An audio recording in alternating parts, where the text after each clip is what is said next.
It's time for Tech Tips with Sarah. Hey, you guys! Yo, yo, yo! Thanks again for joining us for another episode of Tech Tips with Sarah. Back to the basics. How's it going, Sarah? You looking mighty gnarly today? Oh, I'm feeling rad today.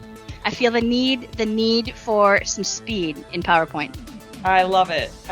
Well, speaking of PowerPoint, I have a lot of those I have to give recently, especially being that I'm often remote. So tell me how I can keep my folks awake while I'm presenting my wall of text, which is, we don't talk about that. Absolutely. That's one of the things that PowerPoint is really well known for, is presenting information in a obviously like a presentation style to end users.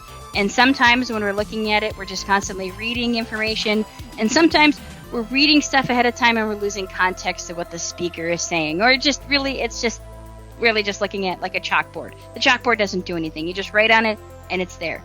But PowerPoint lets us animate things. It makes it lively. It makes it more engaging for the presenter, and makes it more engaging for the speaker, for the people who are attending that session, so they can enjoy it a little bit more.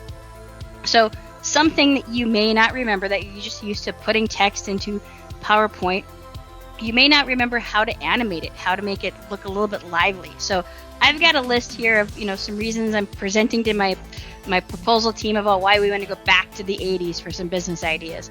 So I want to be able to present this slide, but also talk about one point at a time. I don't want them reading all the text at once. So you can actually animate that. Now, how you do it is you're going to click within your list that you want to animate.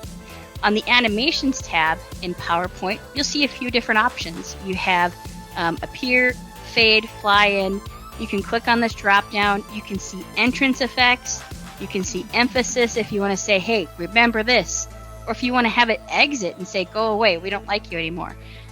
Maybe not. Maybe you just don't want people to see it anymore. So you have these different effects that you could use. Now, in this example, I can say, you know what, let's just do a wipe. So it's going to just wipe up and show my text there. I can click on something and choose something else. Maybe I want it to swivel. I got to tell you, folks, that is one of the most annoying animations. I hate to say it. Some people like it, but it takes forever to get there and people don't see it right away.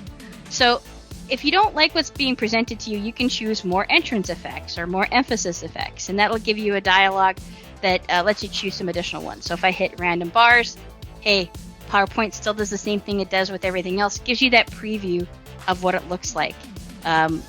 With the plus, yeah, that's kind of a slower one as well. But you can do basic, subtle, moderate, and then of course you get into exciting. So let's really make it look cool. So maybe I want it to flip in there. Wow, that's going to take a long time. Let's go to bounce. That's a little bit better.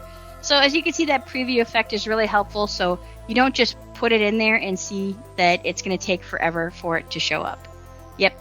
And I could seriously go all day just playing with this. But this looks pretty cool. I'll choose OK. Now, one of the nice things is that it's actually giving you numbers on the left-hand side to show you the order these animations are going to happen. You can choose to click on the animation pane if you want to.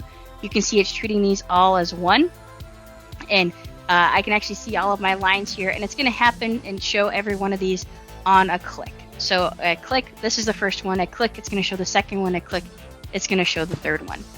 Now, that just doesn't apply to text. You can also do this with graphics if you want to. For example, maybe I want my pictures here of the different businesses I want to bring back.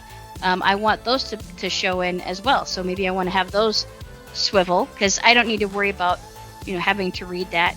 And you can actually animate more than one at a time. And notice that when I'm doing this, the order that I'm animating them in, the order that I'm selecting, is the order it's going to play within my presentation.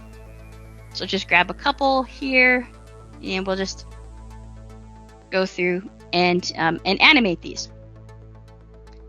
All right, I'll grab another one here. Sorry, just having so much fun changing these. I'm not selecting them properly. So now you're going to see it's going to show you the order that it will do those animations. You'll see the numbers 1, 2, 3, 4, 5. You can always drag and drop these if you want to change the order if you'd like. But now you've got it created. What does it look like? Well, let's actually run a quick slideshow. I'm going to run this from this slide. And there I've got my animation's popping, looks good. I can bring up one of these items at a time, talk about them, and just build that excitement for people because they don't know what's happening next, which is so much better than just having a plain, boring presentation. So that's how you can add some flair and some excitement to your PowerPoints. Far out. Well, I'm definitely going to use that in my next presentation, so I appreciate it. Maybe they'll stay awake next time. All right. Thank you, Sarah. Absolutely. Have a fabulous day. You too. Thank you.